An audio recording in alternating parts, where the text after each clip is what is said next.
नमस्कार, आपण पाहत आहे भांडा फूड न्यूज. एका दमात भ्रष्टाचारी कोमात. सोशल मीडिया, कर्जबाजारी, गुन्हेगारी, सट्टेबाजी, चोरी, मटका, जुगार, दारू, सावकारशाही, न्यायाच्या प्रतीक्षेत प्रशासन. भांडा फूड न्यूज. एका दमात भ्रष्टाचारी कोमात.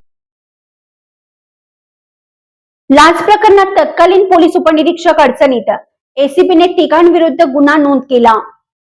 येवला तालुका पोलीस ठाण्यात दाखल गुन्ह्यात आरोपी न करण्यासाठी व अटक टाळून मदत करण्याच्या मोबदल्यात 4 लाख रुपयांच्या लाचेची मागणी केल्याप्रकरणी लाचलुचपत प्रतिबंधक विभागाने तत्कालीन पोलीस उपनिरीक्षक हर्षवर्धन बहिर यांच्यासह अन्य दोघांविरुद्ध तालुका पोलीस ठाण्यात भ्रष्टाचार प्रतिबंधक कायद्यान्वये गुन्हा दाखल केला आहे.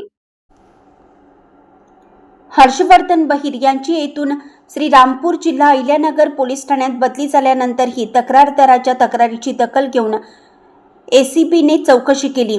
पाटोदा येथील एका गुन्ह्यात मदत करण्यासाठी बहिर यांनी मध्यस्थांमार्फत लाचेची मागणी केल्याचं पडताळणीत निष्पन्न झाल्याचे तक्रारीत नमूद करण्यात आलं. तक्रारदाराच्या भावाला एका गुन्ह्यात आरोपी न करण्यासाठी व अटक टाळण्यासाठी सुरुवातीला 4 लाख रुपयांची मागणी करण्यात आल्याचा आरोप आहे. तक्रारीनंतर एसीबीने पडताळणी केली असता आरोपींनी लाचेच्या रकमेत तडजोड करून 2,50,000 रुपये स्वीकारल्याची तक्रार दर्शवल्याचं उघड झालं.